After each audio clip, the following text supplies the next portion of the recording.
Hey guys, tonight we begin not with a philosopher or a king, but with something far more dangerous and complicated, dating in the Middle Ages.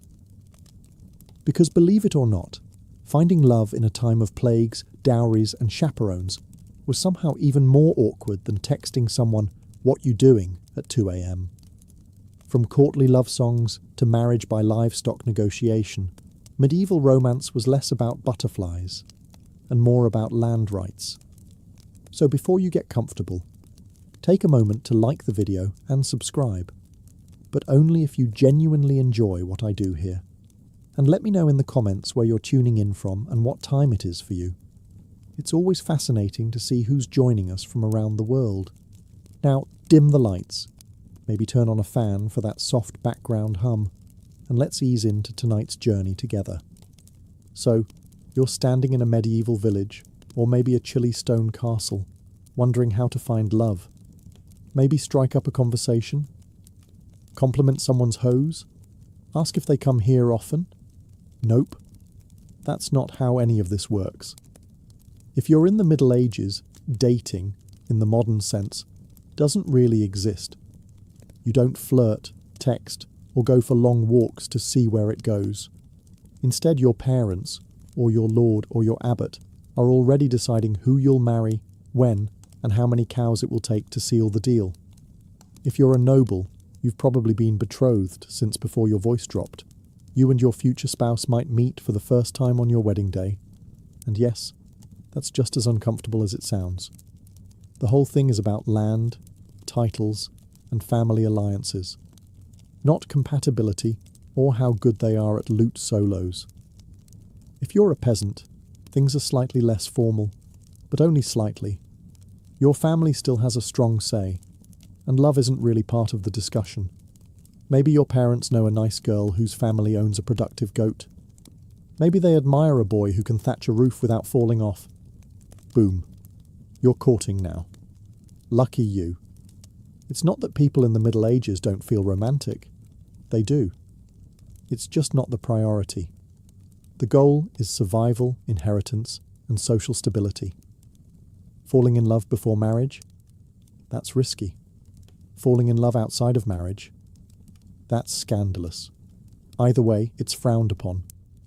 Unless you're a character in a tragic poem, in which case, go wild. And yet, you dream. Maybe you write a little verse on a scrap of parchment. Maybe you sneak a glance across the market. Maybe, just maybe, you fall for someone who wasn't pre-approved by your family's livestock appraiser. But for now, you wait, you obey, you try not to fall for the miller's apprentice. Because in this world, love might be the goal of poets, but marriage is the work of parents, priests, and politics. So you think someone's cute. Maybe it's the way they balance a basket of onions on their head. Maybe it's the confident way they beat mud off a rug. Your medieval heart skips a beat. But steady yourself, because in this world, romance doesn't bloom without a balance sheet. Before you even think about courtship, you'd better ask, what do I bring to the table? And if your answer is a charming personality, you might want to sit down. If you're a young man, you'll need land, or livestock, or tools, or a roof that doesn't leak too much. Love letters are nice, but nothing says husband material like 2 healthy oxen and a roof that can survive a mild storm. If your father has already promised the best goat to your brother, well, you might want to consider the priesthood. If you're a young woman, your family needs a dowry. That could be coin, clothing, or a suspiciously generous number of geese. Doesn't matter how witty you are, if your family can't pay up, you're likely to spend a long time perfecting your embroidery alone. Now let's say you actually like someone who makes your calloused heart flutter. You lock eyes at the well. There's a spark. It's romantic. It's poetic. It's completely irrelevant, because unless your families are on equal financial footing, you might as well fall in love with a cloud. If you're noble, it gets worse. Your hand in marriage is tied to land, borders, and political favours. You're not just a person. You're a walking treaty. Congratulations. Even peasants aren't safe. Marriage is practical. You don't marry for butterflies. You marry because your pig pen borders someone else's wheat field. You dream of passion. You settle for irrigation rights. And yet, you try. Maybe you offer a small gift, a carved spoon, a handful of berries, or your finest slightly cracked mug. Maybe they smile, maybe they don't. But the truth remains. In medieval dating, economics is the flirting, and love is just a bonus you hope your spouse develops eventually. So let's say you're not a peasant worrying about pigs or a noble dealing with treaties. Let's say you're a knight. Shiny armour, big horse, questionable poetry skills. What's your love life like? Welcome to the strange and emotionally exhausting world of courtly love. Now, this isn't dating. This is performance art. Courtly love was a noble pastime, part flirting, part spiritual suffering, and entirely impractical. You, the brave knight, choose a noble lady, usually one who's already married, and vow to adore her from afar. Not physically, of course. That would ruin everything. No, you're supposed to suffer. Elegantly. You might compose a few tortured verses about her silver laugh, or how her hair burns like the sun, which, in medieval terms, means she has hair and didn't insult your family. You wear her colours at tournaments. You pine. You sigh. You occasionally joust someone just because he glanced at her too long.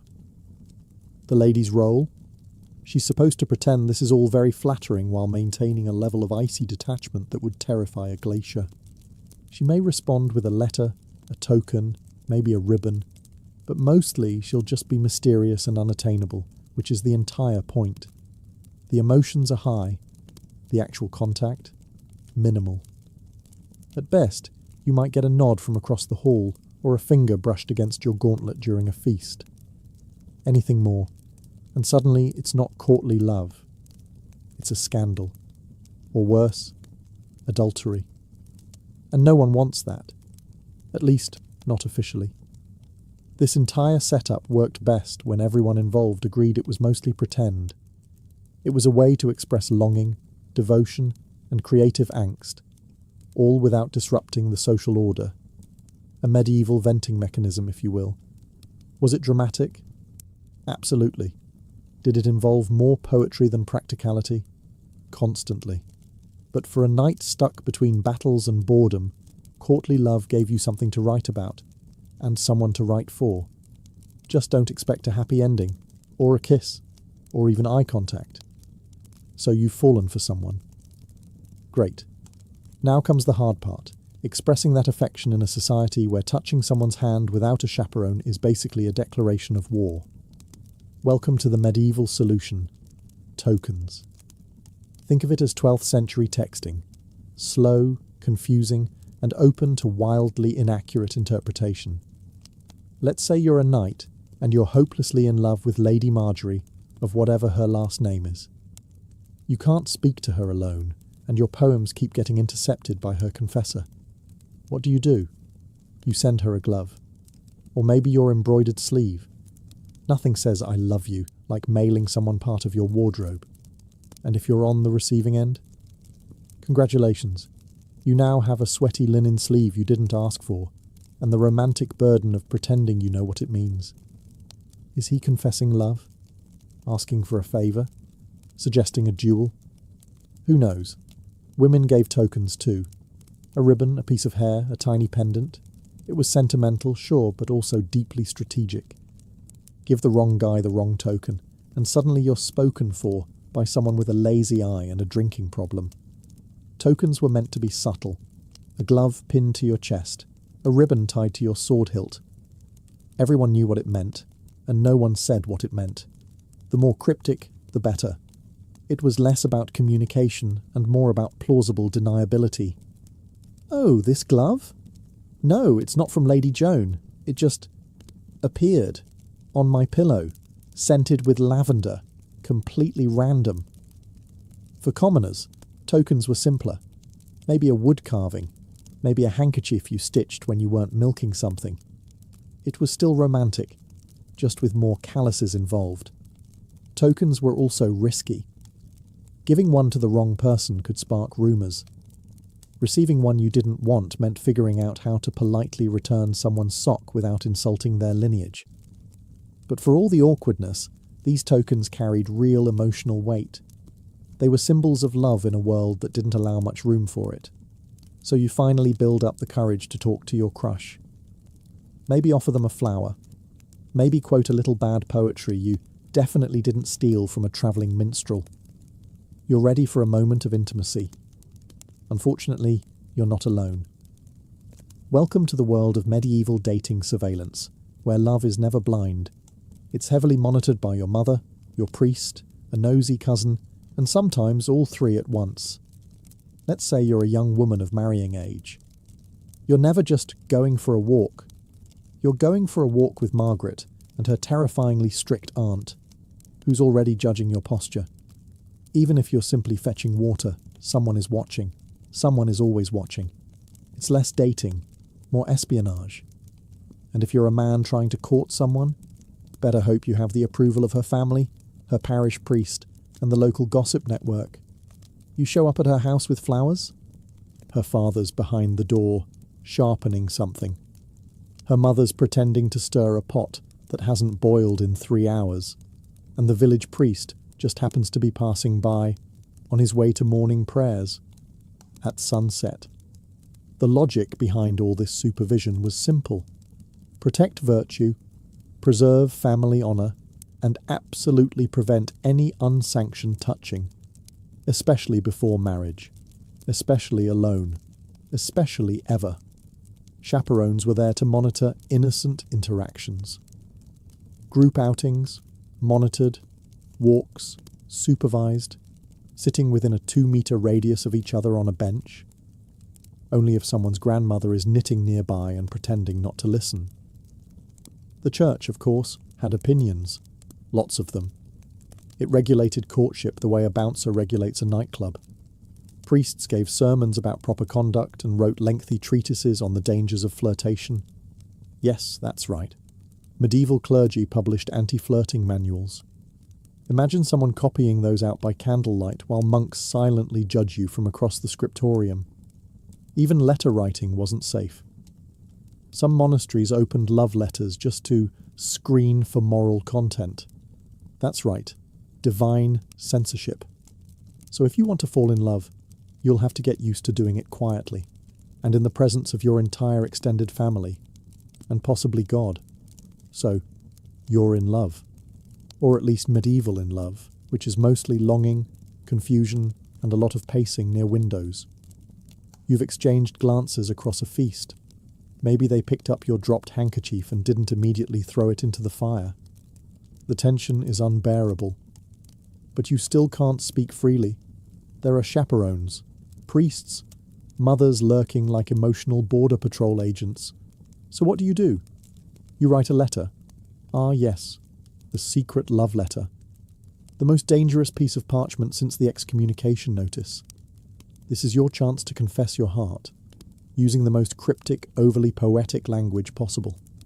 Because you can't just say, I like you. You must say, my soul is a stag, pierced by the arrow of your grace, roaming the forests of yearning.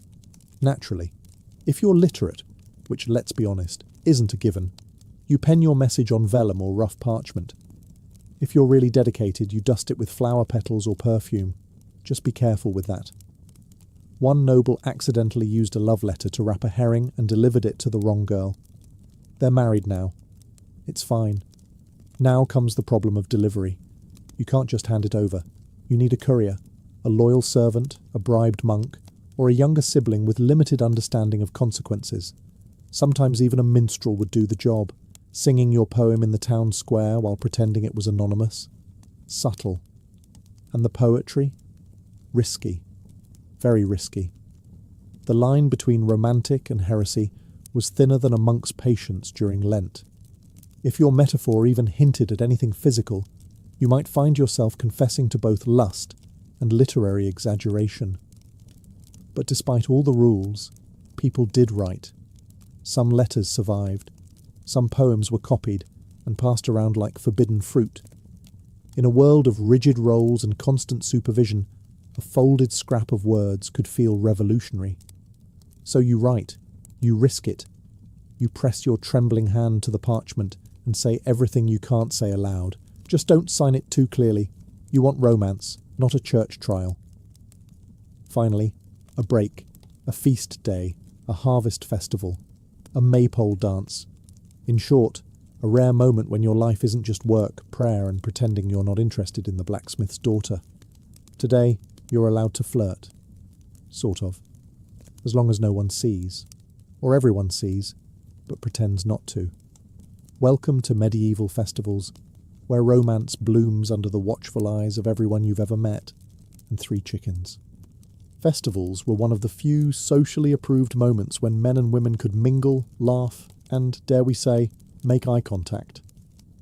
There's music, there's ale, there's someone wearing a flower crown with dangerous confidence. You've never seen so many people not pretending to be miserable. If you're a peasant, you might try to impress your crush by winning the sack race, catching a greased pig, or juggling 3 stale rolls of bread. Nothing says, "I'm available," like falling off a hay bale with dignity. Dancing was your best shot at actual physical contact. The rules were rigid, but a well-timed spin or a not-quite-accidental hand graze could say more than any poem. The maypole dance, for example, was basically a giant excuse for coordinated flirtation wrapped in ribbons and plausible deniability. And if you're noble? Your version of flirting at a festival involved less hay and more poetry. You might compose a verse on the spot, compare your lady's eyes to twin candles, or other glowing things, and offer a trinket. Hopefully not one that was clearly made by your servant 5 minutes earlier. Food helped too. Offer your beloved a meat pie, or share a honey cake. If they accept it with a smile, you're doing well. If they hand it to their dog, start over with someone else. But remember, everything you do, someone is watching. A parent, a priest, a bard with a big mouth. One misstep, and your flirty smile becomes a youthful indiscretion discussed at church for the next 6 weeks. Still, for a few hours you can pretend. Pretend you're in a world where love isn't a transaction, where laughter isn't suspicious, and where dancing in public doesn't end in penance. Let's say you're not a knight, a noble, or a bard with a lute and excessive feelings. You're a regular villager. You wake up with the cows, go to bed with the chickens, and spend most of your day ankle-deep in mud. You're not looking for a poetic soulmate. You're looking for someone who can milk a goat without emotional drama. Welcome to peasant courtship, where romance is practical, gestures are modest, and chemistry means we can survive winter together. In your world, dating is less about long conversations and more about shared tasks. You notice someone you like because they work hard, don't complain much, and have a decent set of teeth. That's it. That's the whole checklist. You're not picky. You're realistic. You don't need fireworks. You need someone who can gut a fish and maybe doesn't snore too loudly. So how do you show interest? You give gifts, small, useful things. A basket of eggs, a bundle of firewood, a good turnip.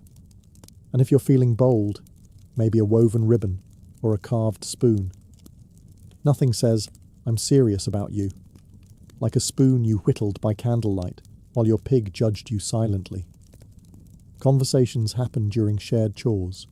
You might walk together to the mill, chat while tending sheep, or exchange pleasantries while shoveling something that smells questionable. No one's reciting poetry.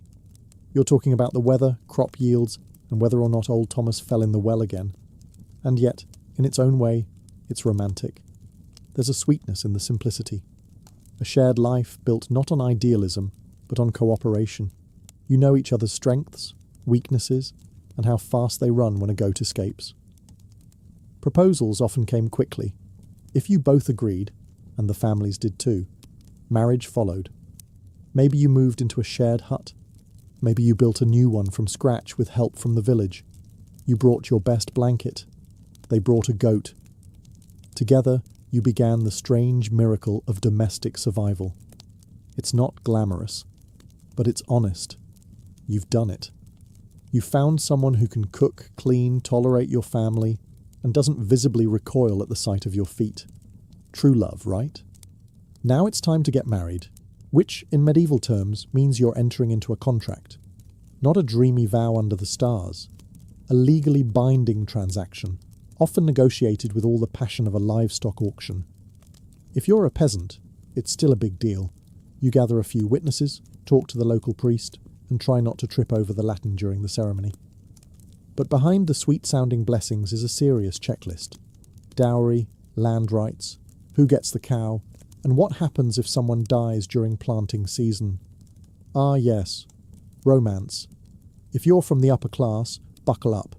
Your marriage is a full-blown legal negotiation. Your parents, their parents, the priest, a scribe, maybe a cousin who once studied law. They're all in on it. The bride and groom, mostly just standing nearby, looking decorative and nodding when spoken to. You may or may not have even met the person you're marrying. Your family has done the math.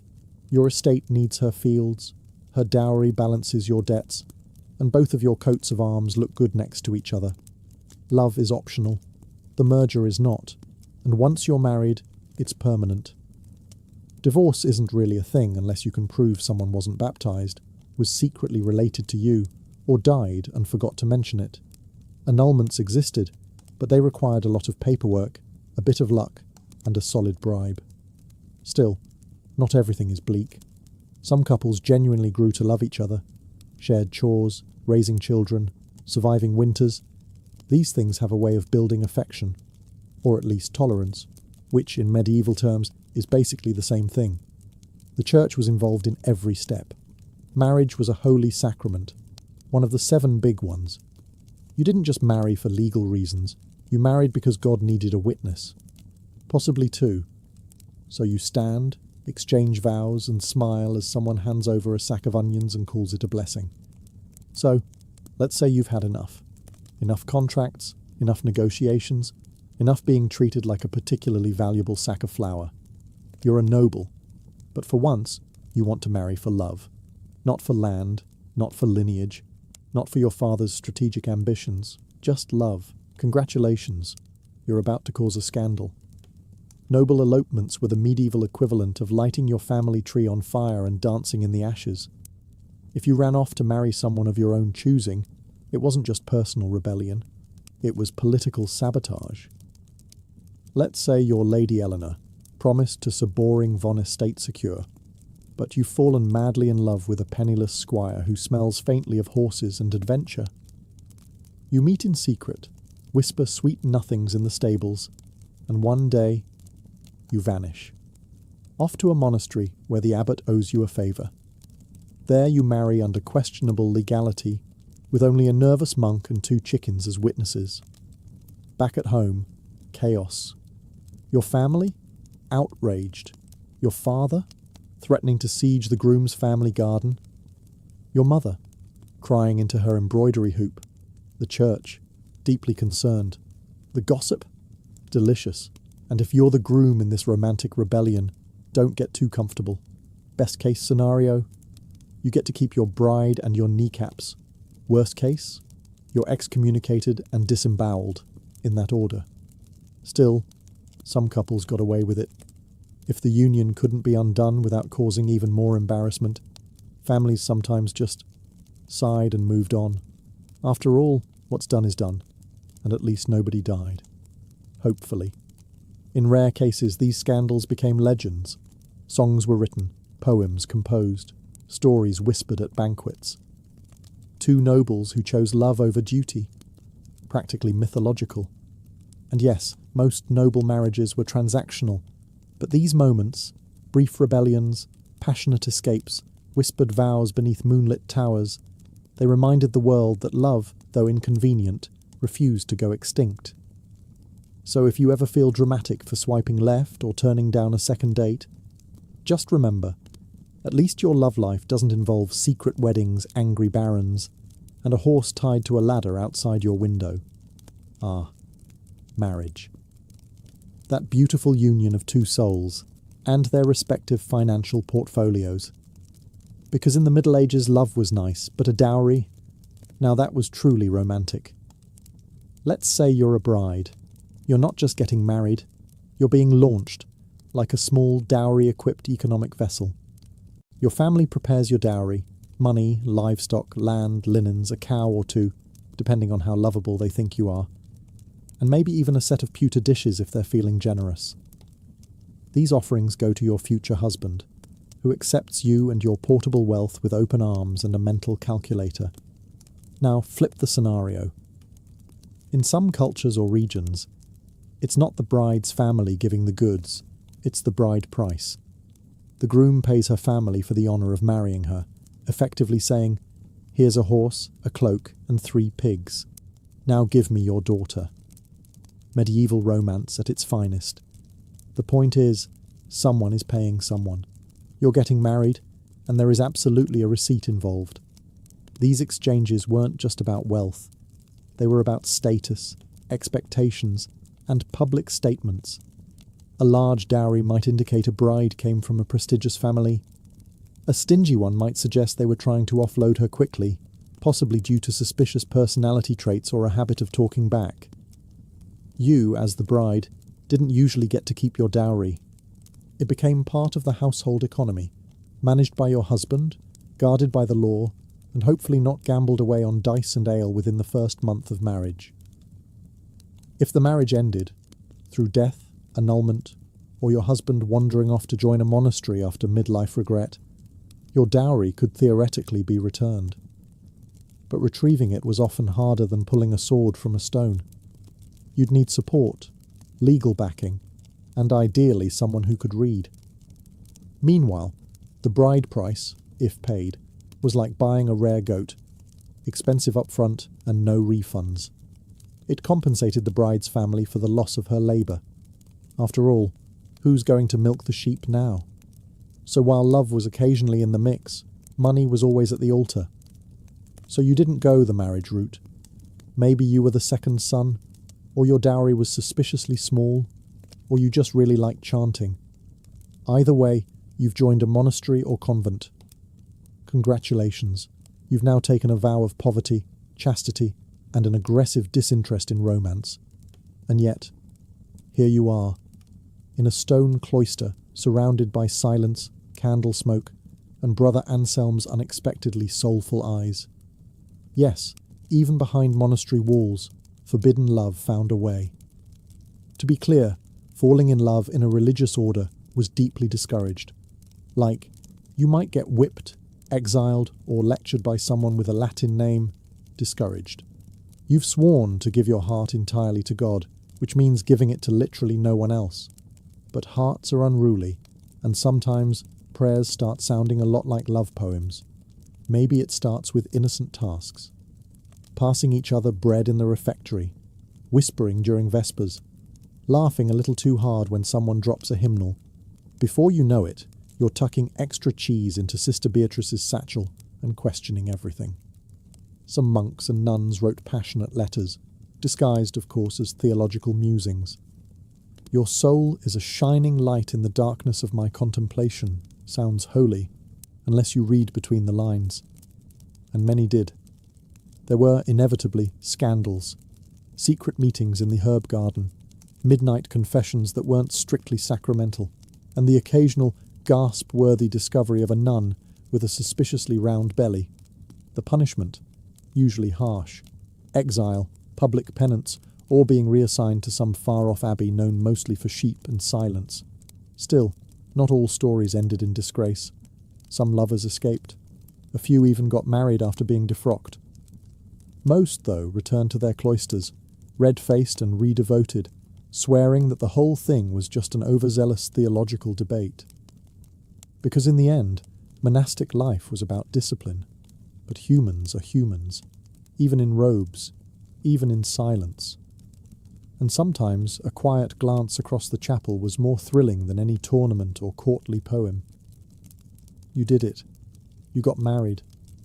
There was a priest, a pig roast, and someone spilled mead on your mother's only nice cloak. But now it's been a few months, or years, and something feels off. Maybe your spouse snores like a dying lute. Maybe they forgot to mention their chronic gambling problem. Or maybe you just realised that marrying for land and sheep doesn't automatically result in romantic bliss.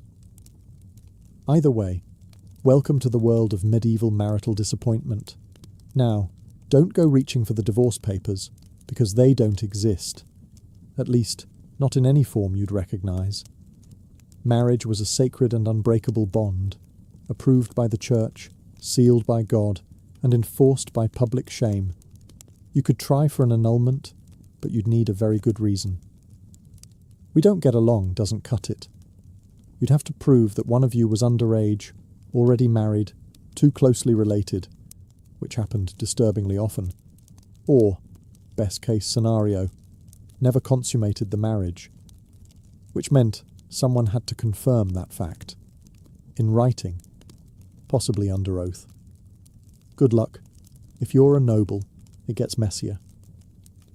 Your marriage wasn't just personal, it was political. Trying to escape it could start a feud, ignite a scandal, or launch a minor war. Best to just quietly resent each other and attend separate feasts. So what do unhappy couples do? Mostly they just endure. You sleep in different beds. You sigh dramatically at dinner. You pour your feelings into embroidery, or that one really angry psalm. Passive aggression becomes your love language. Of course, affairs happened, usually quietly, sometimes spectacularly. Nobles had secret lovers. Peasants had suspiciously helpful neighbours. The Church condemned it, of course, but that didn't stop people. It just made them better at sneaking around barns and blaming things on God's mysterious will. For women, getting out of a bad marriage was especially hard.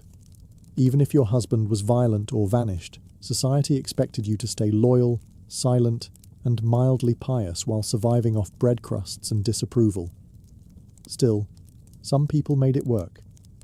Marriages weren't always happy, but they could become partnerships, forged by hardship, habit, and the shared experience of hauling firewood in the rain. Let's say your spouse dies. Maybe it was the plague. Maybe a farm accident. Maybe they tripped over a goose in the dark. However it happened, you're now widowed. And suddenly, the medieval dating pool opens back up. Being a widow in the Middle Ages was oddly liberating. Not do whatever you want liberating, but certainly more freedom than you had before. For women, especially, widowhood often brought a taste of independence, managing land, making decisions, even speaking in public without being immediately shushed. And if you were young-ish and still had teeth, you could remarry, quickly, very quickly. Mourning periods existed, but so did survival instincts. A widow with land and no husband was basically a walking treasure chest. Suitors appeared with alarming speed, some sincere, others just very enthusiastic about your dairy cows. If you're a man and recently widowed, society practically pushes you back into marriage. Who else is going to cook, clean, and raise the 11 children you somehow accumulated? So you start looking. Maybe the baker's daughter, maybe that quiet widow who always brings suspiciously good mead to market. Romance in second marriages could be surprisingly sweet. This time around, you're older, wiser. You're not being pushed into an alliance. You're choosing someone to survive with. Maybe even someone you like. Wild concept. Of course, there were rules. The Church frowned on remarriage that happened too quickly. Like, your spouse isn't cold yet. Quickly. And widows often had to negotiate with family over dowries and inheritance. Nothing says romantic second chance like arguing with your brother-in-law over who keeps the butter churn. But still, second marriages were common, even expected. Life was short, winters were long. No one wanted to spend them alone if they didn't have to. And yes, love was part of it. Maybe not the swooning, sonnet-writing kind, but the quiet kind, based on shared stories, mutual respect, and the understanding that both of you had already seen some things. So you light the fire, pour the soup, and try again. Not because it's perfect, but because it's human. You've made it this far, survived the contracts, the courtships, the chaperones, and possibly a dramatic barn elopement. But before you fall for someone new, ask yourself the most medieval question of all. Are you cosmically allowed to love this person? Because in the Middle Ages, love wasn't just a matter of the heart. It was a matter of stars, bones, and whether or not your grandmother saw a fox this morning. Let's begin with astrology. Yes, before you kissed anyone, you might want to consult the local monk astrologer. Are your signs compatible? Is Venus in retrograde? Was your beloved born under an unlucky moon? If so, better to marry someone less cursed. Love is hard enough without planetary sabotage. Then there were birthmarks, mysterious little symbols that might identify you as your soulmate's long-lost twin, or their destined executioner.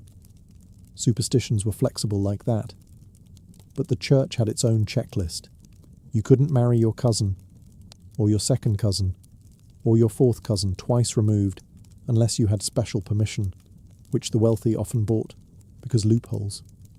So before things got serious, you'd probably need to draw a family tree, and then quietly erase parts of it. Social status also mattered, deeply. A noble could not fall in love with a peasant without it being declared either a miracle or a moral failing. Cross-class romance was rare, scandalous, and only acceptable if it later became a tragic folk song. And then there were the omens. If a raven flew overhead while you were thinking about someone, bad sign. If you dropped bread at dinner while glancing at your crush, forget it.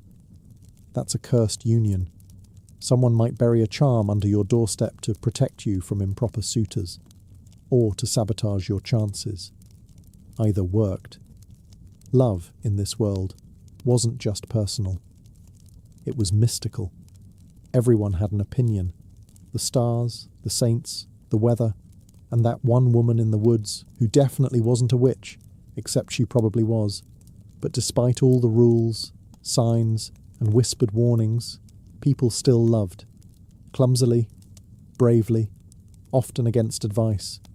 Because medieval or not, the heart remains wonderfully disobedient. You've probably heard of Alexander the Great, maybe even Julius Caesar, but have you ever heard of the woman who allegedly chopped off the head of Cyrus the Great and dunked it in blood? Her name was Thamyris, and she didn't rule from a throne gilded in gold or within high-walled cities. No, her court was the open sky, her army was the wind, and her power came not from titles, but from pure, unshakable authority. She was queen of the Massagetæ, a confederation of nomadic tribes who roamed the steppes of Central Asia. Think horse archers, tattooed warriors, ritual feasts, and battlefield justice. Thamyris didn't inherit her power from a pampered courtier system. She rose through grit, leadership, and possibly a healthy dose of "don't mess with me" energy. Her people were tough, accustomed to harsh winters, long migrations, and enemies on every side. But even among such people, she stood out. She was a warrior, a lawgiver, and a ruler in her own right. No husband overshadowed her. No brother guided her hand. Now, to be clear, much of what we know about Thamyris comes from the Greek historian Herodotus, a man not exactly known for his strict fact-checking. But if even a fraction of his account is true, then Thamyris wasn't just a queen. She was a storm in human form. At the heart of her story is this. A foreign superpower was growing stronger by the day. The Achaemenid Persian Empire, led by Cyrus the Great.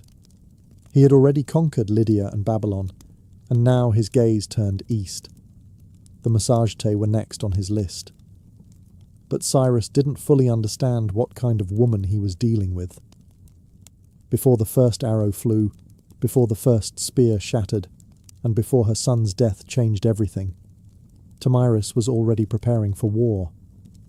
Not because she wanted conquest, but because she refused submission. She wasn't just defending territory, she was defending a way of life. And as Cyrus would soon learn, there are some queens you just don't invade. Cyrus the Great had a reputation. He wasn't just any king, he was a conqueror's conqueror. The kind of man who could stroll into ancient cities, topple empires, and still get remembered fondly by historians. So when he looked east toward the land of the Massagetæ, he didn't exactly expect resistance. After all, Who could possibly say no to the man who had taken Babylon without even breaking a sweat? Cyrus sent a polite offer first, because of course, every good imperialist starts with a smile. He proposed a political marriage between himself and Tomyris. Now you might think, that's romantic. But Tomyris saw right through it. She understood that this wasn't about love, or even alliance. It was about control. If she married Cyrus, her kingdom would become just another province of the Persian Empire, and she, a trophy queen. She declined, firmly. Cyrus, unaccustomed to rejection, didn't take it well. If he couldn't charm her into submission, he would take her kingdom by force. He crossed the Araxes River, which separated his empire from the lands of the Massagetæ, and established a foothold. But Tomyris wasn't idle. She gathered her warriors, consulted her chiefs, and prepared for what she knew was coming: war. Then came the bait. Cyrus, under the guidance of his general Harpagus, laid a trap. He left a portion of his army behind, with a lavish camp overflowing with wine and food, luxuries that nomads rarely indulged in. Tomyris' son, Spargapises, led a detachment to investigate. They raided the camp, took the supplies, and fatally drank the wine. The Persians returned at just the right moment.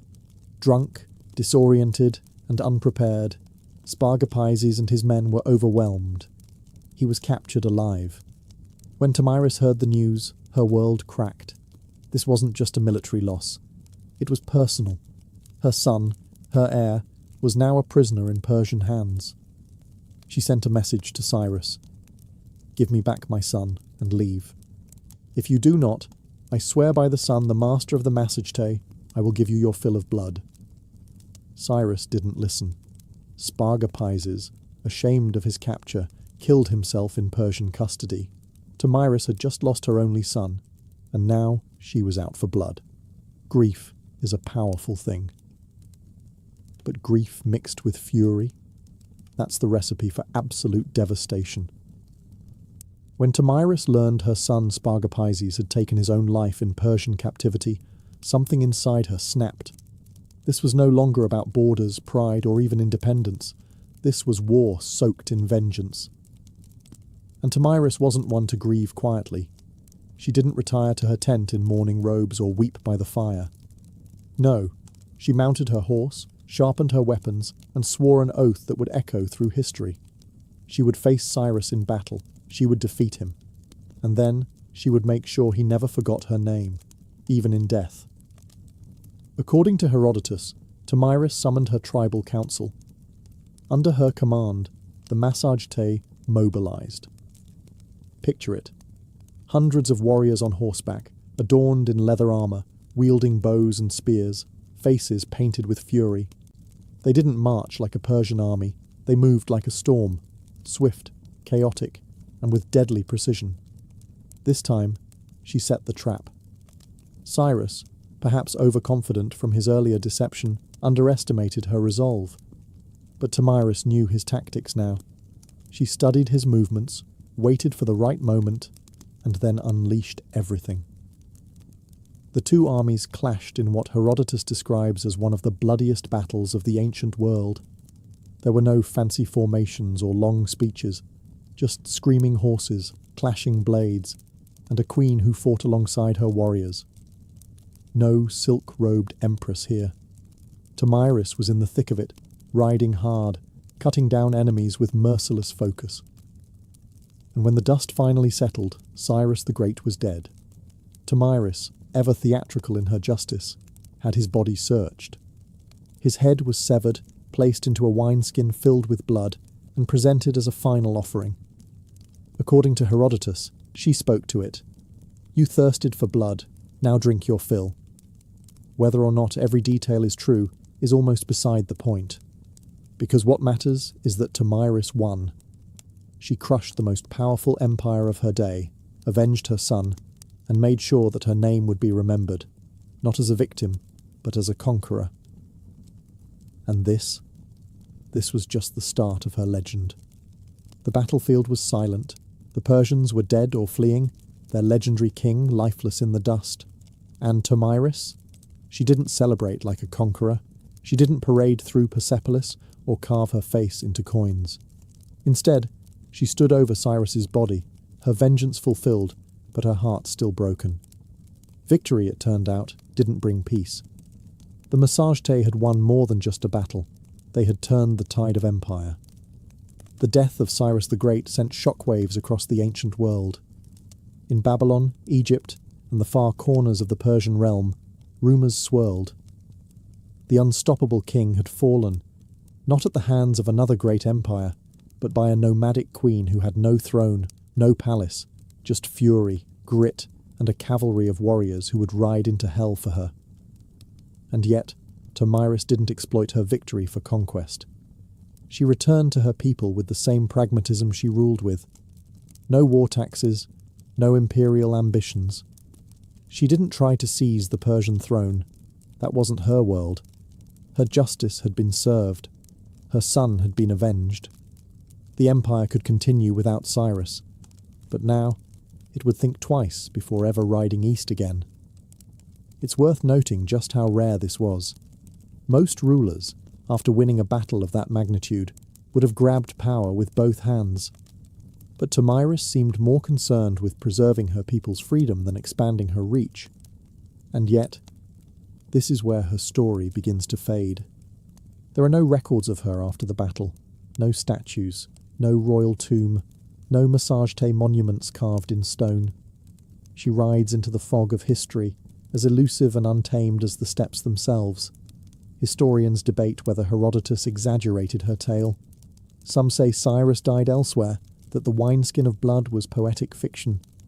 But even skeptics agree someone dealt Persia a heavy blow. And it wasn't a king, it wasn't a general, it was a queen, a mother, a woman whose love for her son fueled one of the most dramatic reckonings in ancient history. And her story, it didn't need to be written in stone. It was carried by the wind.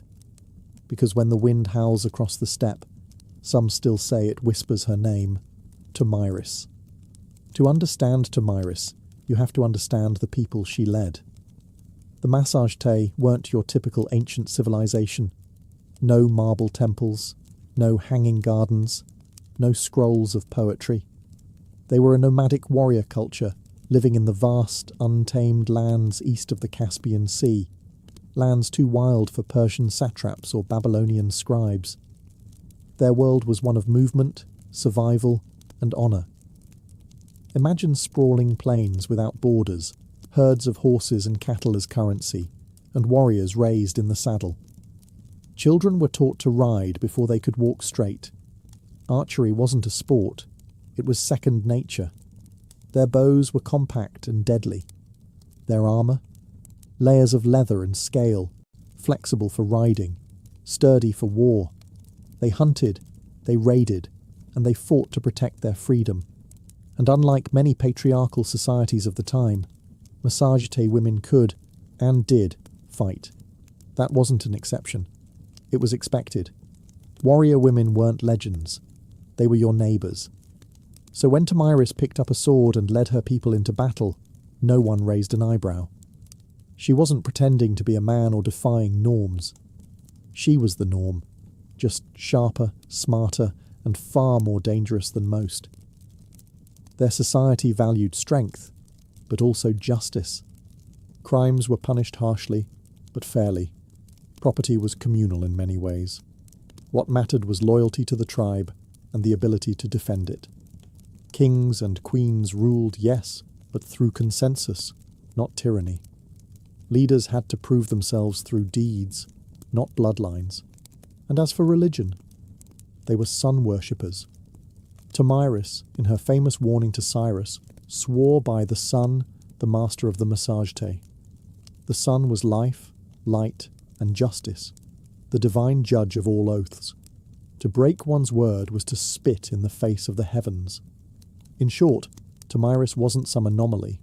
She was the ideal embodiment of her people. Fierce, principled, proud. She didn't rise to power in spite of being a woman. She rose because she was exactly the kind of leader the Massagetes revered. While the Persians had bureaucracy, the Massagetae had freedom, and in one brutal, history-defining clash, that freedom held its ground.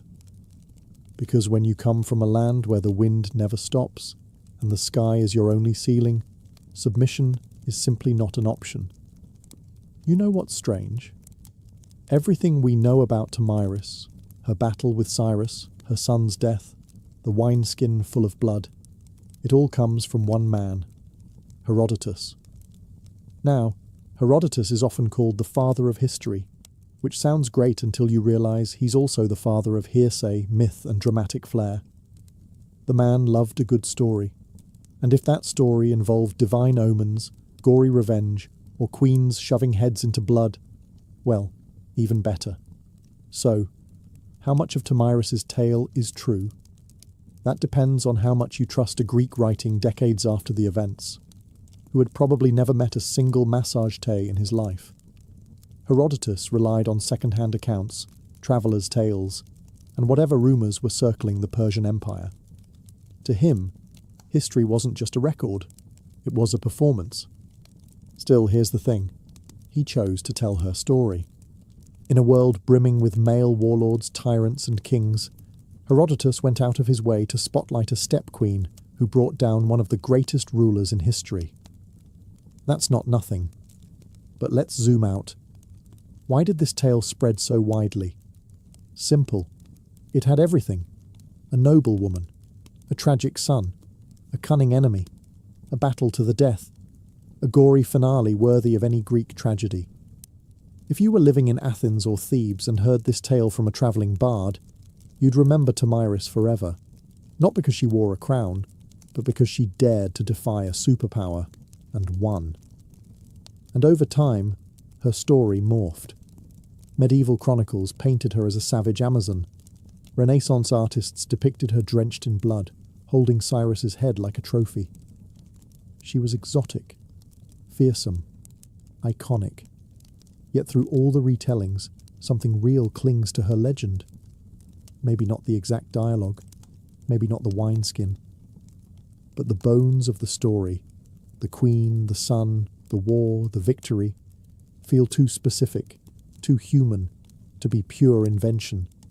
In the end, Herodotus didn't just preserve Tomyris, he mythologized her. And while that may blur the lines between fact and fiction, it also ensured that her name would live far longer than Cyrus's imperial edicts. Because history forgets generals, but it remembers vengeance. For a queen with no surviving monuments, Tomyris has haunted the imagination of empires for over 2,000 years. Renaissance painters adored her. She was a dramatic muse, perfect for the bloody climax of a canvas. In 1622, Rubens painted her calmly holding a severed head, while courtiers looked on in awe. In another, she stands regal and composed, while Cyrus's decapitated head is ceremonially dunked into a golden vessel brimming with blood. Tasteful? Maybe not. Memorable? Absolutely. To European artists, Tomyris wasn't just a historical figure. She was symbolism incarnate. A woman who punished pride, a savage noble, a cautionary tale. A feminist icon, depending on who was holding the brush. She could represent the righteous fury of a mother, the barbarism of the East, or the wisdom of a ruler who refused to be bought. Writers loved her too. In the 18th and 19th centuries, she appeared in plays, novels, and philosophical tracts. Enlightenment thinkers debated whether she was proof that women could govern wisely, or a reminder of what happens when emotions rule leadership. Either way, she stayed in print. But oddly enough, her own people left no records. The Massagetae faded from history, absorbed or erased by later nomadic cultures. No carved inscriptions, no burial mounds with gold plaques saying Tomyris was here. Her memory survived entirely through outsiders' eyes, and yet she kept reappearing. In Soviet-era Central Asia, Tomyris was reclaimed as a symbol of resistance against imperialism. Statues of her were erected in Kazakhstan and Turkmenistan. Modern scholars re-evaluated her not as a bloodthirsty barbarian, but as a legitimate head of state, a woman who ruled, led armies, and negotiated from a position of strength. She has appeared in everything from documentaries to video games. In one moment, she's a playable leader in a strategy game. In the next, she's being analysed in academic journals on gender and power. That's range. And here's the strange part. We still don't even know what she looked like. No coins, no busts, no carvings. But we know what she stood for. Strength, vengeance, autonomy, legacy. In a world that forgets queens who behave, Tomyris is remembered because she did not. She didn't ask to be part of history's art gallery. She kicked the door down and posed for the bloodiest portrait ever painted. Tomyris wasn't the first woman to lead warriors into battle, and she certainly wasn't the last. But history tends to treat women like her as exceptions, isolated flashes of power in a man's world. The truth? Tomyris was part of a long, often overlooked lineage of women who ruled through the sword. Let's rewind a bit. Before Tomyris, there was Shamuramat, the Assyrian queen who may have inspired the mythical Semiramis, builder of cities, slayer of rebels. Around the same era, the Scythians, cultural cousins of the Massagetae, had female warriors buried with weapons, their skeletons showing clear signs of battle injuries. These weren't ceremonial roles. These women fought, bled, and died on horseback, and after Tomyris came more. Boudica, the Celtic queen who led a fiery revolt against the Roman Empire in the 1st century CE, is often compared to her. Like Tomyris, Boudica's war was sparked by personal loss. Her daughters were assaulted, her land seized. Her response? She burned Roman settlements to ash. The parallels are uncanny. Grief, vengeance, and an empire too arrogant to see what was coming. There's also Zenobia, queen of Palmyra, who in the 3rd century CE defied Rome itself and carved out her own mini-empire in the east. She minted coins with her face. She declared independence. She made the emperor come to her. What binds all these women together, Tomyris included, isn't just power. It's audacity. They led in eras that pretended leadership belonged to men. They wielded authority not as caretakers or stand-ins, but as strategists, generals and rulers. And while many male leaders were praised for their conquests, these women were often labelled dangerous, unnatural, savage. Why? Because they won. Tomyris wasn't an outlier. She was part of a global, centuries-long pattern of women who rose in times of crisis and made kings bleed. Her story, preserved by Greek pens and modern imagination, reminds us that female leadership wasn't rare. It was just rarely recorded. So when you picture ancient warfare, don't just see helmets and beards. See a queen on horseback, bow in hand, blood in her eyes, and understand, Tomyris wasn't alone. She was just one of the few they couldn't erase. Tomyris never built a palace. She didn't leave behind golden inscriptions or dynastic walls. There's no great tomb, no preserved armour, no marble bust in a museum.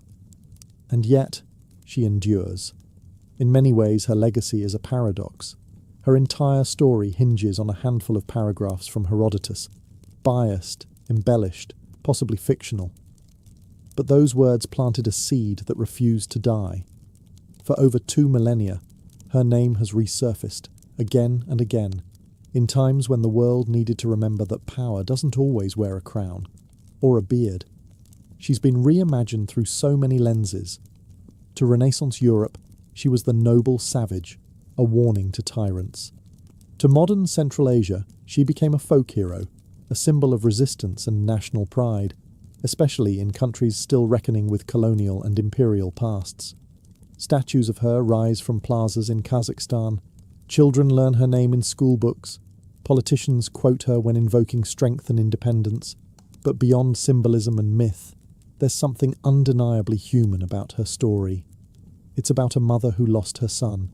It's about a leader forced to choose between surrender and survival. It's about a person who, when cornered by one of the greatest powers the world had ever seen, chose to fight, and won.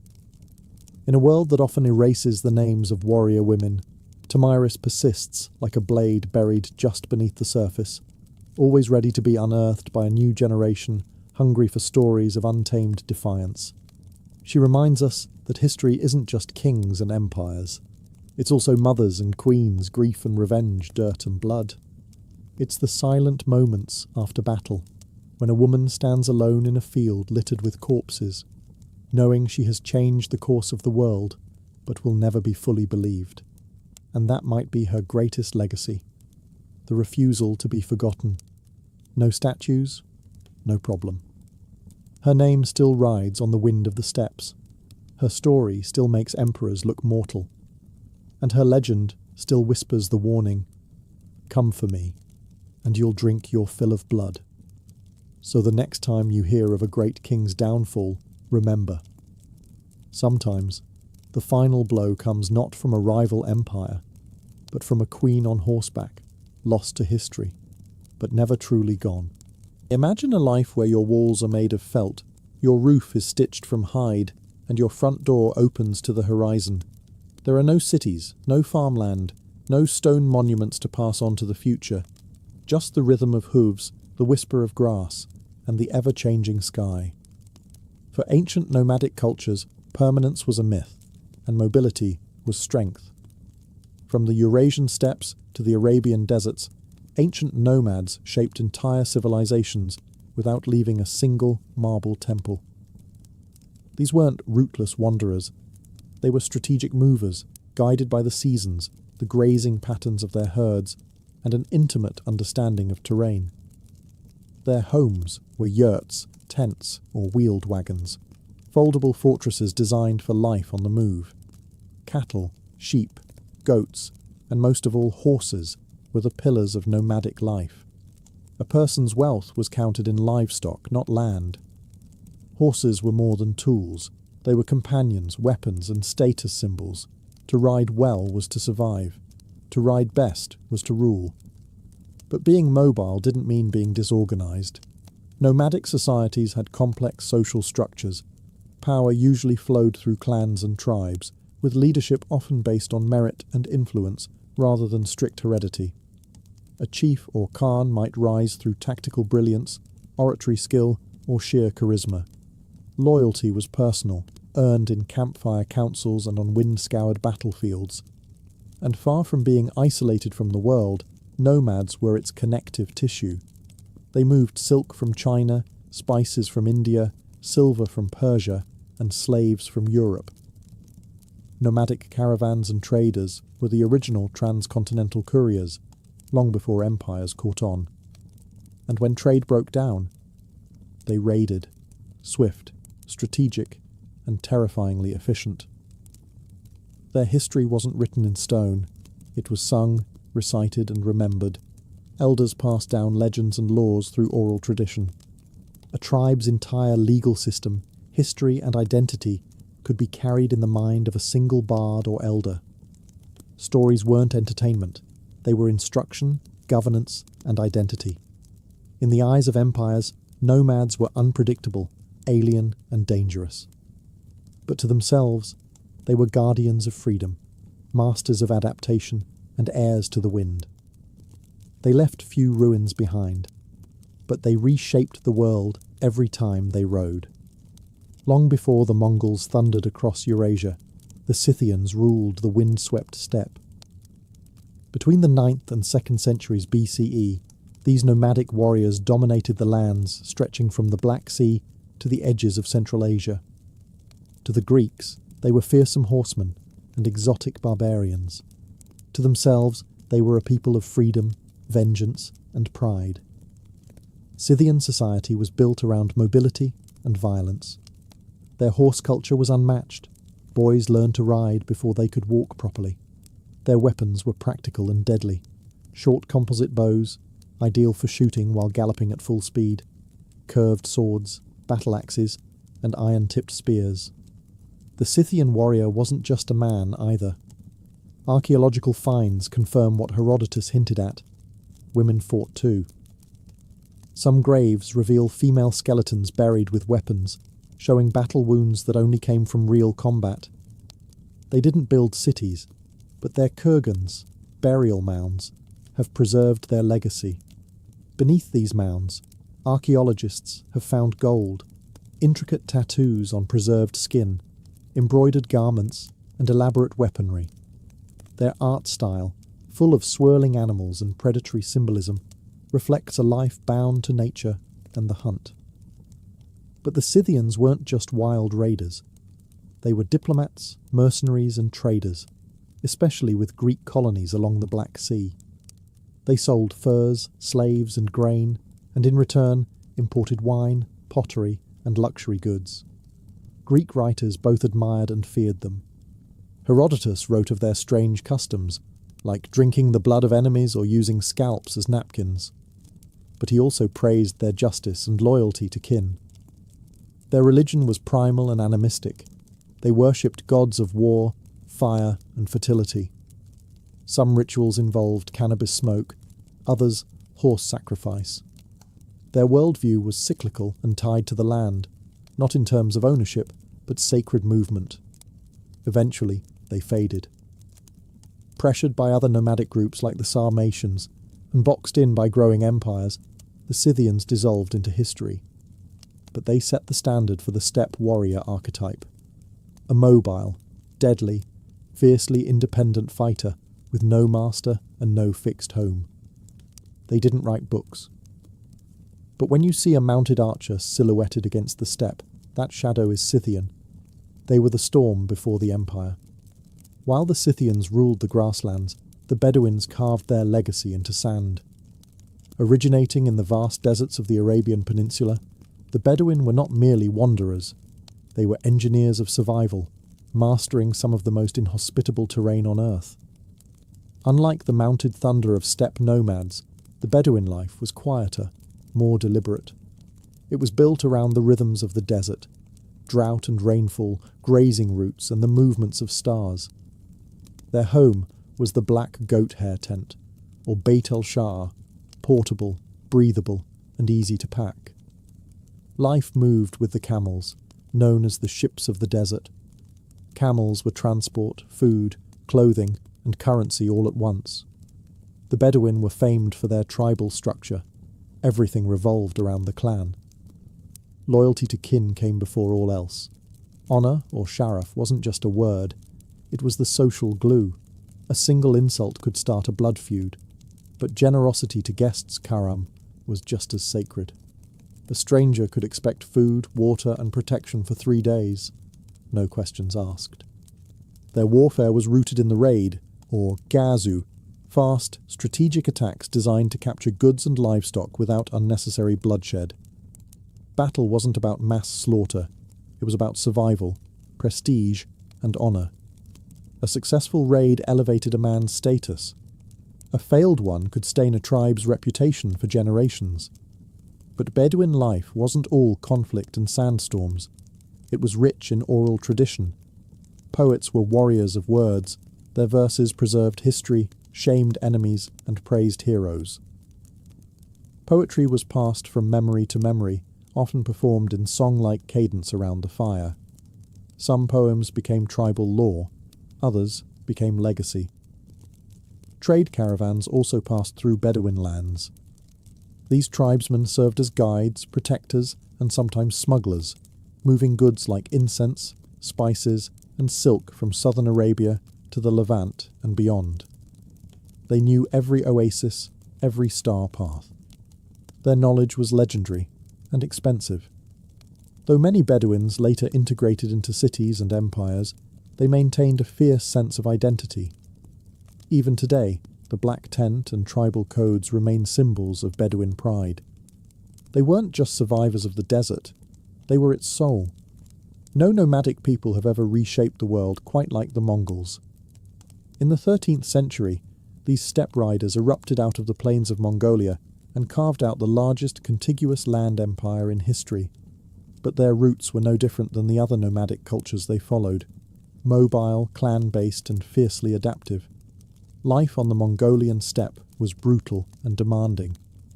The Mongols lived in gurs, circular felt tents that could be assembled in under an hour and packed onto a cart the next morning. Their herds, horses, yaks, goats, sustained them, and their children were raised in the saddle. Riding was a skill learned before literacy. In fact, most Mongols couldn't read, but they didn't need to. Their knowledge was encoded in songs, proverbs, and memory. What made the Mongols different was how they weaponized mobility. Under Genghis Khan, tribal divisions were shattered and reorganized into a new merit-based system. Loyalty to tribe was replaced by loyalty to the Khan, and with that, the world changed. Mongol warfare was a ballet of speed and deception. Their horse archers could fire accurately at full gallop, fake retreats to lure enemies and travel over 100 miles a day. But they weren't just raiders, they were strategists. They used scouts, spies, signal flags, and psychological warfare with terrifying precision. Once they began conquering cities, they adapted quickly. Siege engineers from China and Persia joined their ranks. The Mongols learned how to build catapults, flaming arrows, and battering rams, and used them with chilling efficiency. But here's the twist. They weren't just destroyers. The Mongol Empire connected the world in ways never seen before. They revived and protected the Silk Road, ensuring safe passage from China to Europe. Goods, ideas, and even diseases like the Black Death travelled their vast network. They introduced paper currency, passport systems, and religious tolerance across their realm. A Muslim merchant, a Christian priest, and a Buddhist monk could all travel safely under Mongol rule, as long as they didn't rebel. And yet, they remained nomads at heart.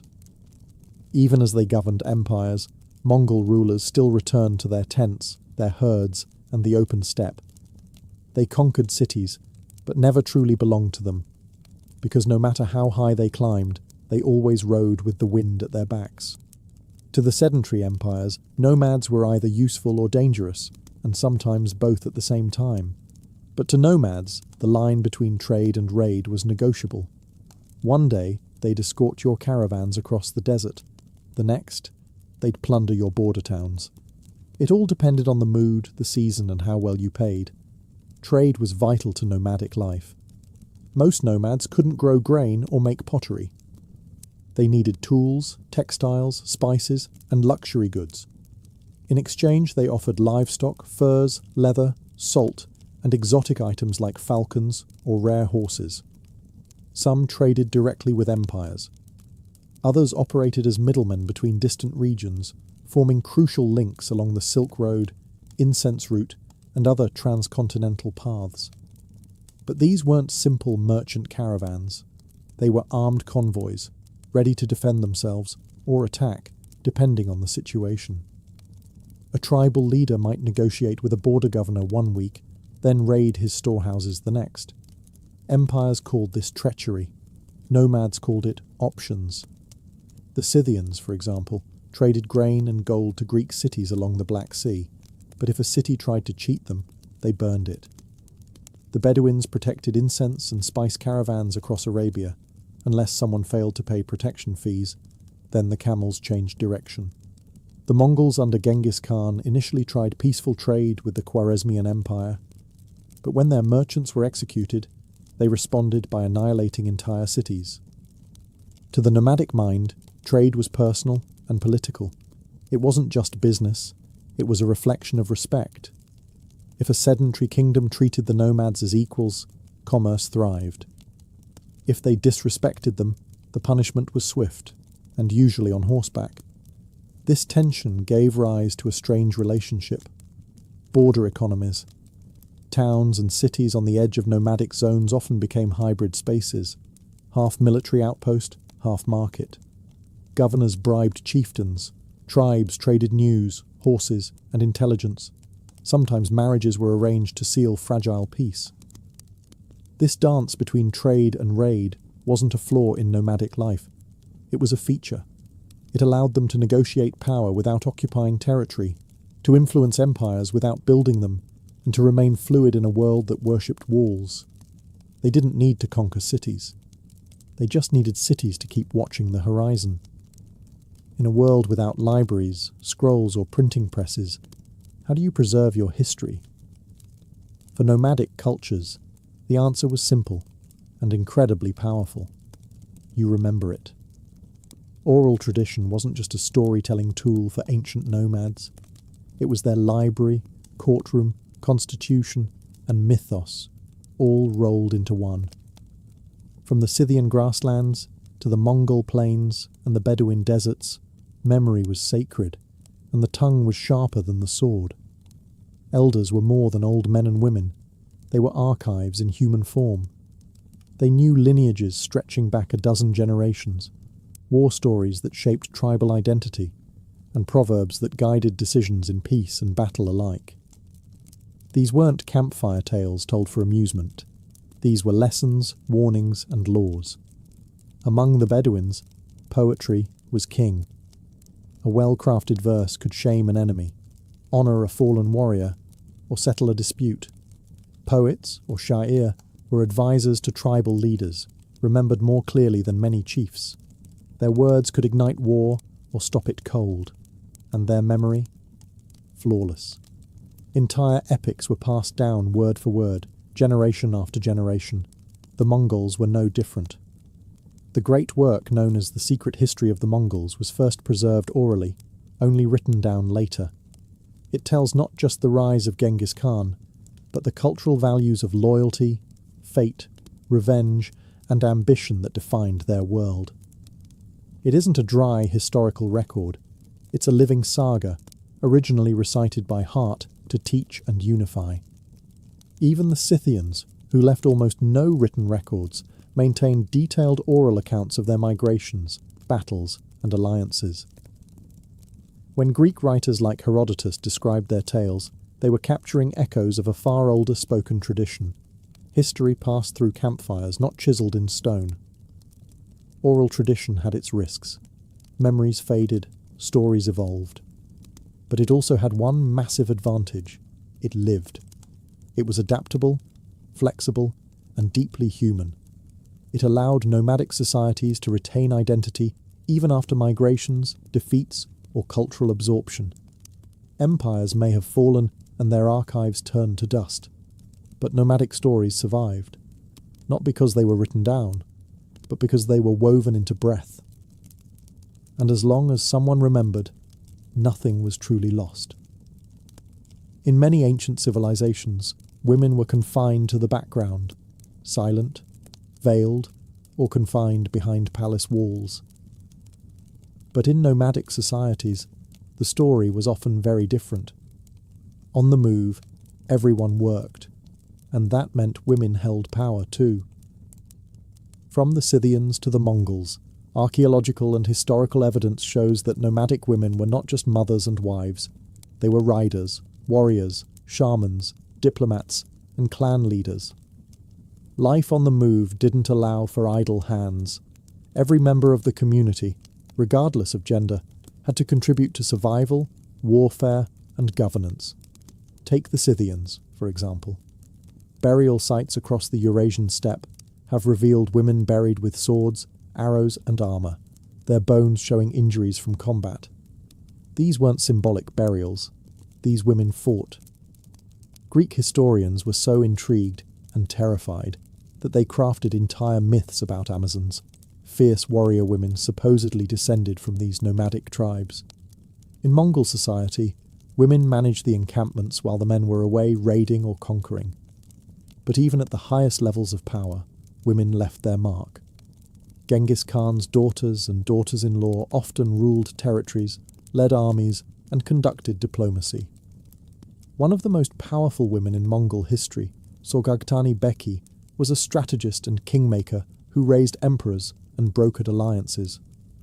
Among the Bedouins, women had fewer public leadership roles, but still wielded influence through poetry, family alliances, and the sacred traditions of hospitality. A woman's tent was her domain. Her ability to manage resources, uphold honour, and raise future warriors made her a central figure in tribal life. In some tribes, women could initiate divorce, control property, and even own camels, the ultimate symbol of wealth and survival. Religion also gave nomadic women spiritual authority.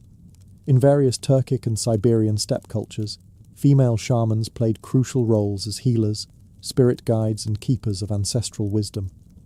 They weren't fringe mystics. They were respected pillars of the community. In short, mobility created necessity, and necessity gave rise to equality, at least more than what was seen in most empires of the time. The unpredictable nature of nomadic life demanded flexibility.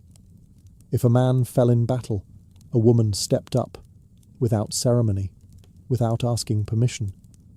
In these windswept societies, a woman could be the hand that rocked the cradle and the hand that drew the bow.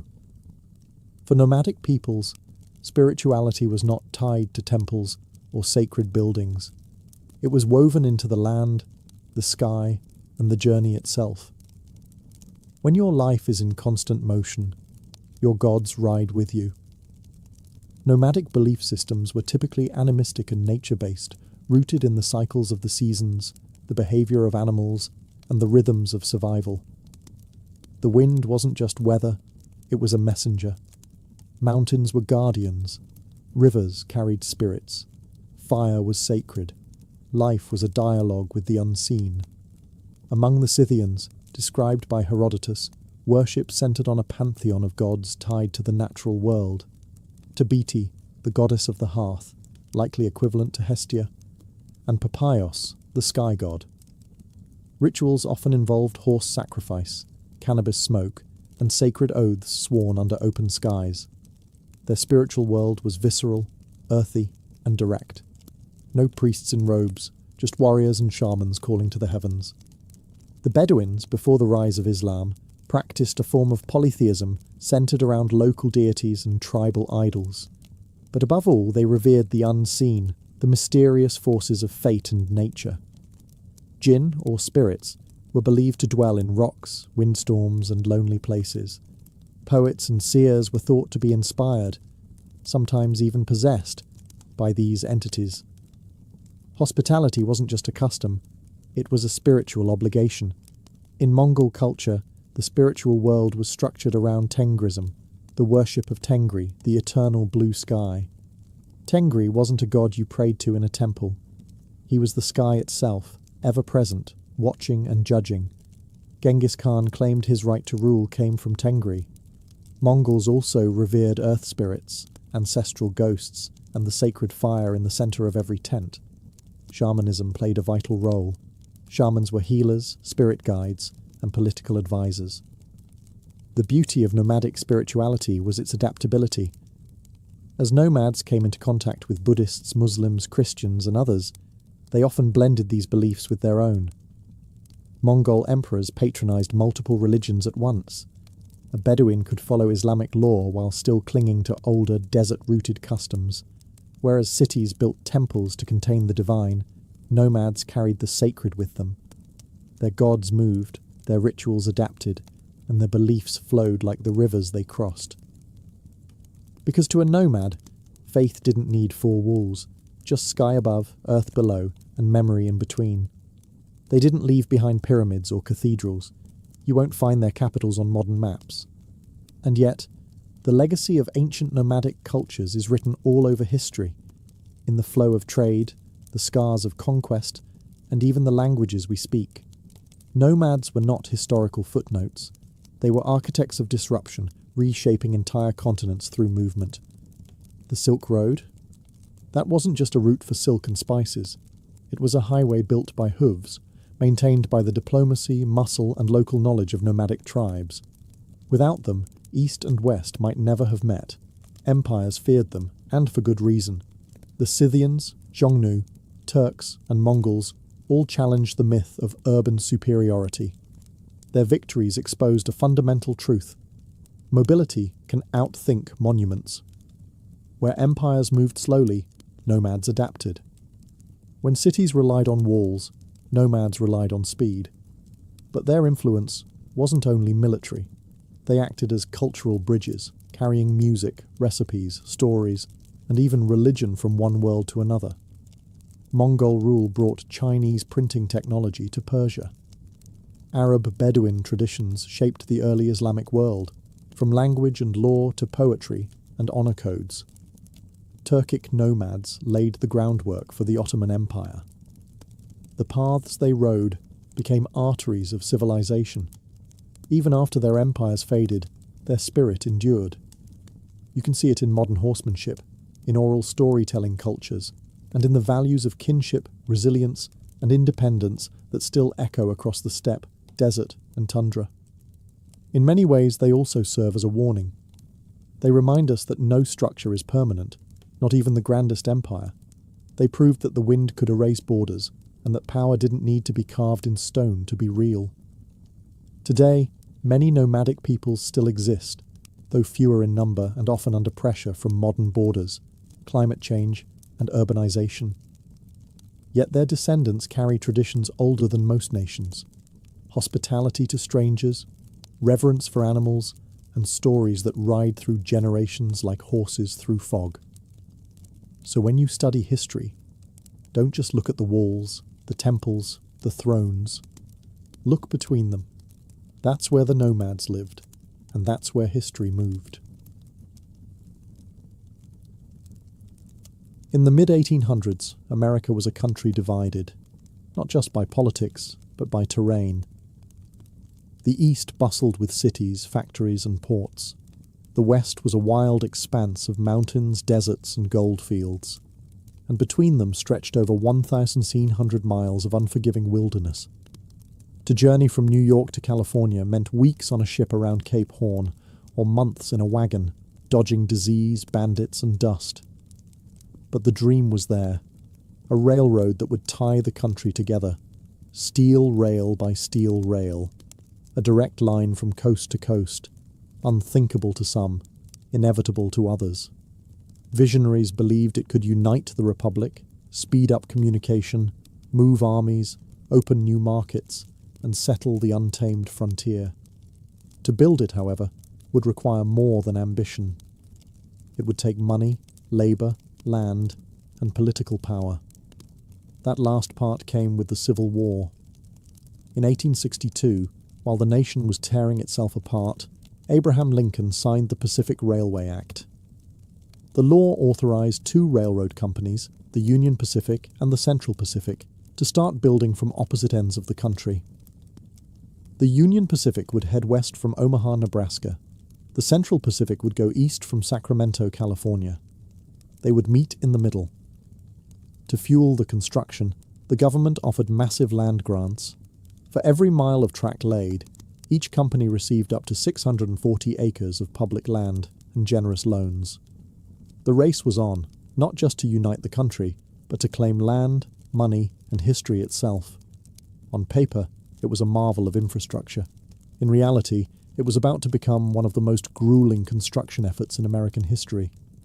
Workers would blast through mountains, bridge vast plains, and brave bitter winters and scorching deserts. Thousands of immigrants and labourers would be brought in to do the work. The rewards would be monumental, but so would the human cost. And for the indigenous nations living on the land where the tracks would cut through like a scar, this was not progress.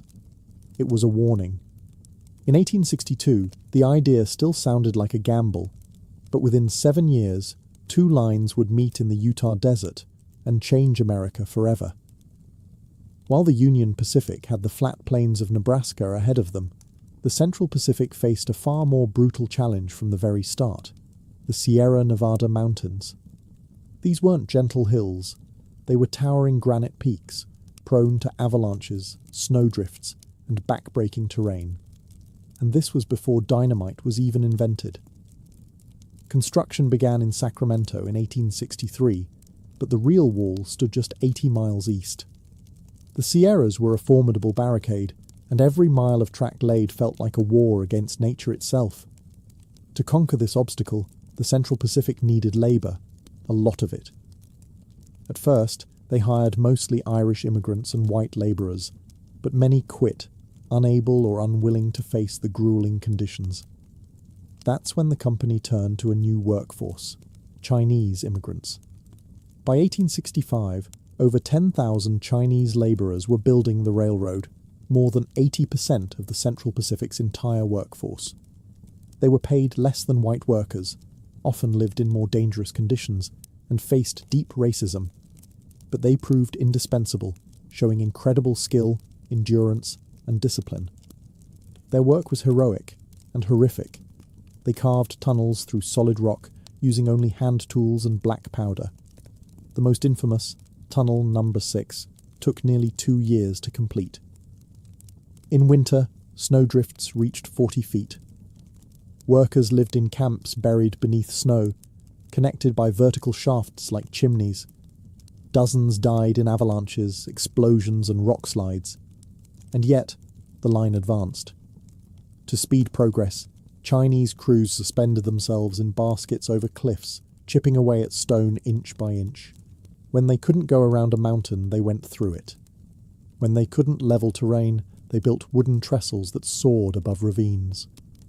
It was some of the most dangerous and underappreciated labor in American history. Few records exist of individual Chinese workers. No statues were built for them at the time. But without their hands, the transcontinental dream would have died in the Sierras. By 1867, the Central Pacific finally emerged from the mountains. What lay ahead was desert, harsh, dry, and deadly, but flat. The worst was behind them. The race to the meeting point was truly on. While the Central Pacific was battling granite and snow in the west, the Union Pacific had its own gauntlet to run. Starting from Omaha, Nebraska, the company laid track westward through the Great Plains, a land that seemed endless, flat, and deceptively simple. But the challenge wasn't the geography. It was people, politics, and power.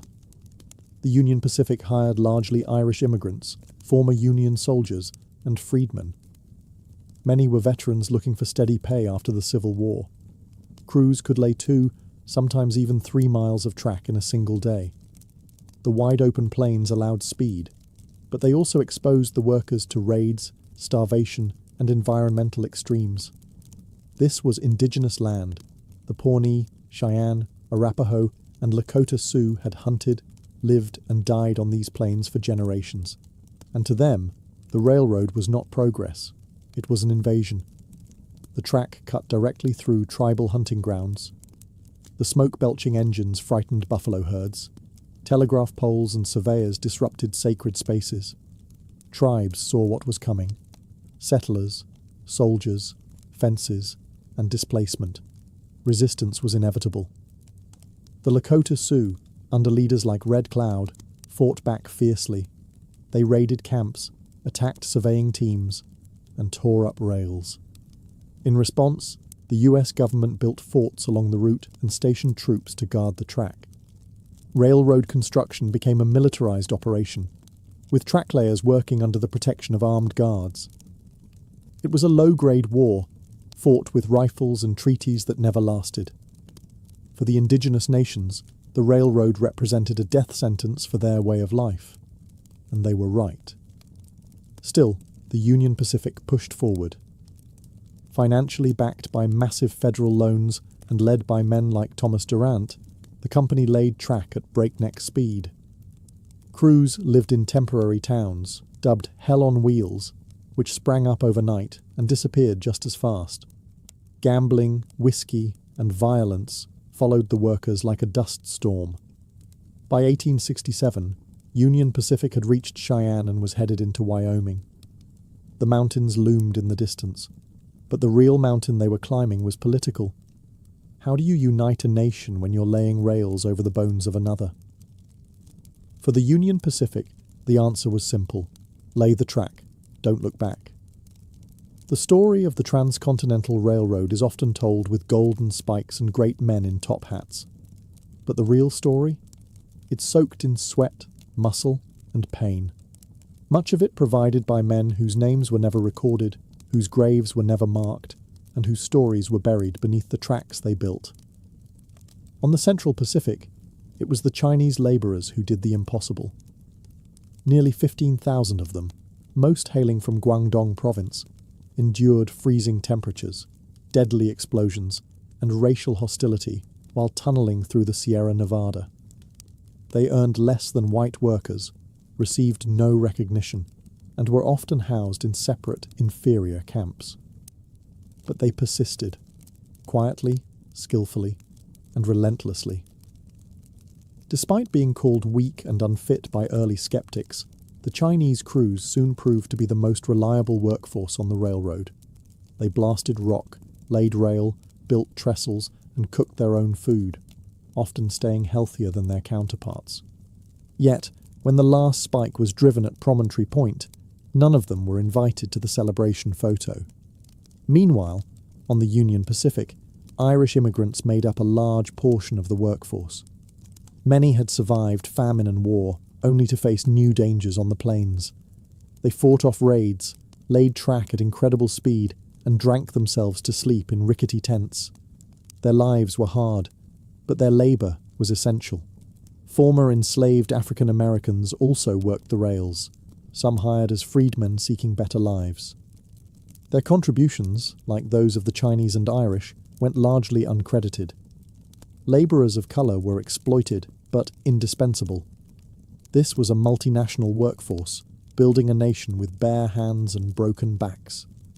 And then there were the cooks, blacksmiths, teamsters, and supply haulers, each playing a role in keeping the great machine of progress moving forward. None of them were executives, but without them, there'd be no golden spike.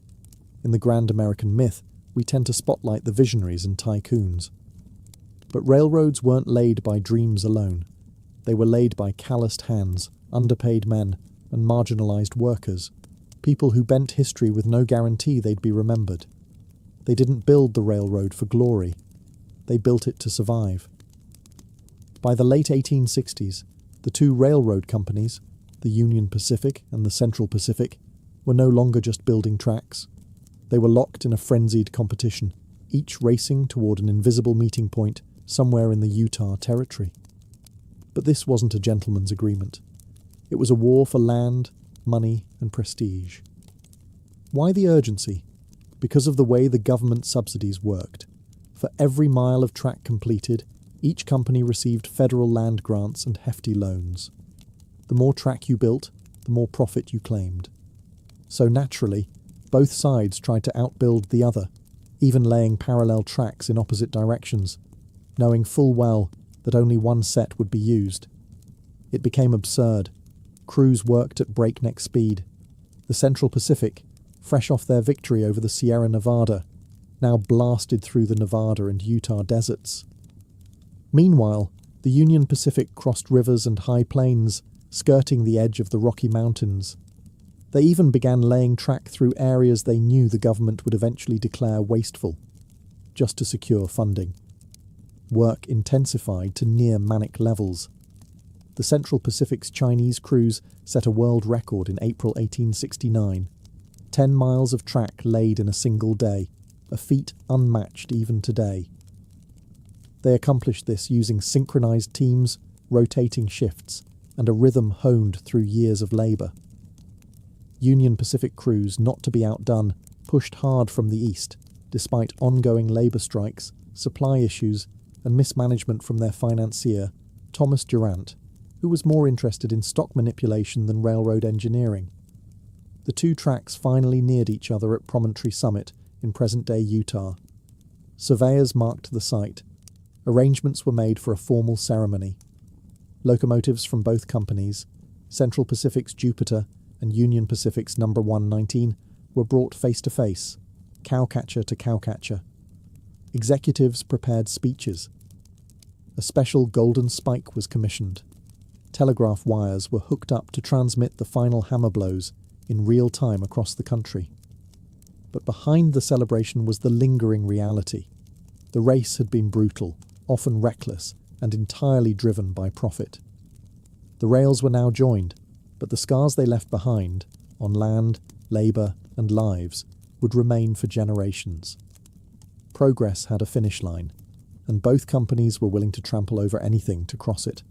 On May 10th, 1869, the windswept plains of Promontory Summit, Utah, became the centre of the American universe. A crowd of workers, officials, journalists, and railroad executives gathered to witness the momentous event, the joining of the Union Pacific and Central Pacific Railroads, the completion of the Transcontinental Railroad. Two gleaming locomotives stood nose to nose on the finished track, the Central Pacific's Jupiter and the Union Pacific's number 119. Between them lay a final rail, and at its centre, a golden spike, engraved with the words, "May God continue the unity of our country as this railroad unites the two great oceans of the world." Telegraph lines had been connected to the ceremonial hammer. Each blow would send an electric signal across the country. As Leland Stanford, representing the Central Pacific, raised the sledgehammer, Americans across the nation leaned in to listen. With each swing, the telegraph clicked. Done. Church bells rang, cannons fired, cities erupted in celebration. From New York to San Francisco, it was as if a national artery had been stitched together in real time. The East and West were no longer months apart. They were 7 days apart by rail. It was a stunning engineering achievement. The United States was now bound coast to coast by steel and steam. The symbolic significance couldn't be overstated. A young, post-Civil War nation had proven it could connect its fractured parts and march into a modern industrial era. But not everyone was part of the celebration. None of the Chinese workers who had laid most of the Central Pacific's track were invited to the photo.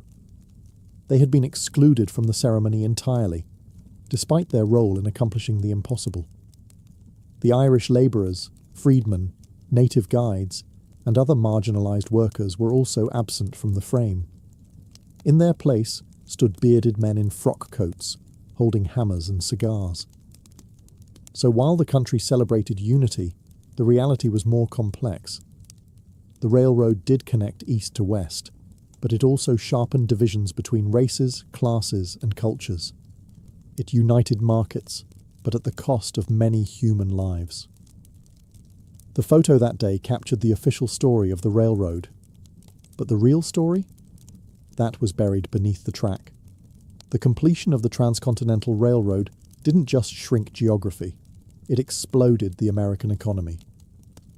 Almost overnight, the United States was no longer a bi-coastal nation awkwardly bridged by wilderness. It was now a single economic organism, pulsing with movement, commerce, and opportunity. Goods that once took months to transport by wagon or ship could now move from coast to coast in under a week. Agricultural products from the Midwest, wheat, corn, cattle, could be shipped westward to booming mining towns or eastward to the industrial cities. Manufactured goods flowed in the opposite direction. Rail cars replaced oxen. Steam replaced sail. What had once been an uncertain frontier was now a profitable supply chain. Towns sprouted like weeds along the railroad towns that grew up almost overnight. Some became cities. Others disappeared as quickly as they came, especially if the rail line shifted. But each one was a node in a growing network, connected by a steady rhythm of pistons, whistles, and smoke. The railroad also helped fuel industrial growth. Ironworks, coal mines, timber mills all surged with demand. The need for rails, locomotives, and infrastructure created jobs across the nation.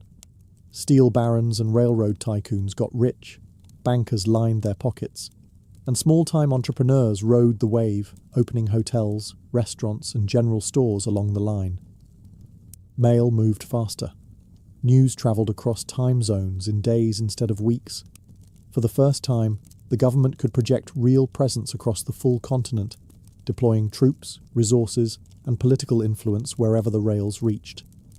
And let's not forget the human factor. Millions of people moved west. Immigrants from Europe who once landed in New York now saw a direct path to land and labour in California, Oregon, and the Western Territories. Homesteaders, prospectors, ranchers, and outlaws all rode the same steel road toward destiny. Of course, this boom wasn't evenly shared. Wealth flowed upward. Native lands were devoured. Labourers remained poor. But there's no denying it. The railroad transformed the US from a regional republic into a continental power. The engine wasn't just moving people, it was moving money, power, and the future. And once it started, it wasn't going to stop. Beneath the polished steel and triumphant headlines of the Transcontinental Railroad lay a darker, more tragic legacy: the destruction of indigenous lands, lives, and cultures. The railroad didn't just connect east and west, it sliced through native homelands, carving out routes through territories held by the Lakota, Cheyenne, Shoshone, Ute, and many others. What had once been open plains and sacred ground was now divided by rails, telegraph poles, and fencing. With each spike driven, native sovereignty was eroded. The impact was immediate and brutal. Buffalo herds, central to plains tribes' economies, diets, and spirituality, were slaughtered en masse to clear the way for trains and settlers. In some cases, passengers were encouraged to shoot buffalo for sport from moving trains. These herds, once numbering in the tens of millions, dwindled to near extinction in just a few decades. The railroad brought more than tracks. It brought settlers, soldiers, and surveyors. Towns popped up where there had been none. Homesteaders, empowered by the federal government, staked claims on tribal lands. What treaties hadn't taken, the railroad now absorbed. And with settlers came enforcement, military garrisons, sent to protect the tracks and suppress any resistance. Conflicts erupted. The Sioux, Cheyenne, Arapaho, and other tribes fought back in what became a series of bloody wars, some labelled uprisings, others outright massacres. From Red Cloud's War to the Battle of Little Bighorn, the railroads were both the battleground and the prize. Eventually, resistance was crushed. Indigenous nations were confined to reservations, often hundreds of miles from their ancestral lands. The psychological toll was immense. Sacred sites were desecrated. Hunting patterns were broken. Nomadic cultures, built around seasonal migration and vast open space, were forced into fixed locations, under constant surveillance, and all of it was justified in the name of progress. The Transcontinental Railroad was hailed as a marvel of American ingenuity, but it came at the cost of 1,000 nations' dreams. It wasn't just the iron that cut through the land, it was the erasure of a way of life, replaced by timetables and timbers.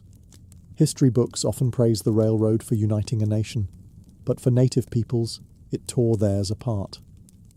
When the final spike was driven at Promontory Summit in 1869, it wasn't just the end of a railroad.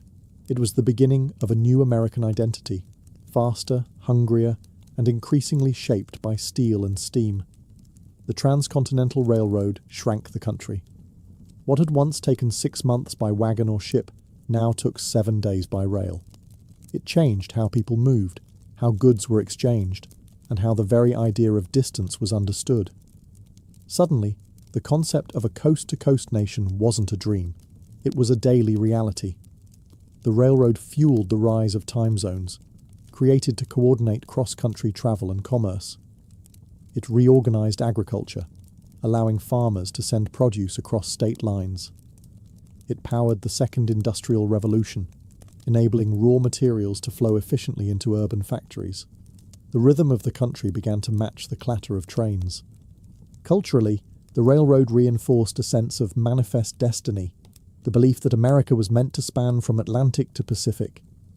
It made expansion feel not just possible, but inevitable. With rails stretching across deserts, mountains, and plains, there was no longer a wild frontier. Everything felt reachable.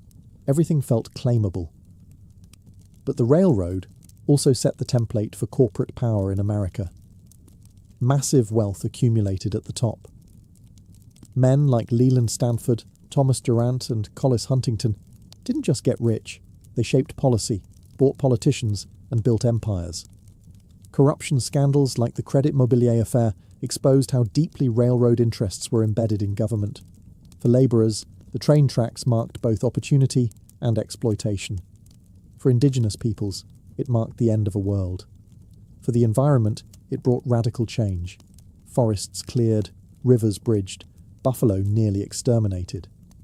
Yet for all its costs, the railroad undeniably stitched the fabric of a modern America. It connected immigrants to opportunity, businesses to markets, and governments to distant territories. It transformed an experimental republic into a fully integrated nation. The iron rails didn't just carry passengers, they carried ambition, destruction, hope, and hubris. The railroad was both a triumph and a tragedy. And once those twin locomotives touched cowcatchers in the Utah desert, the country was never the same again. The nation was transformed, not by war or election, but by iron and fire.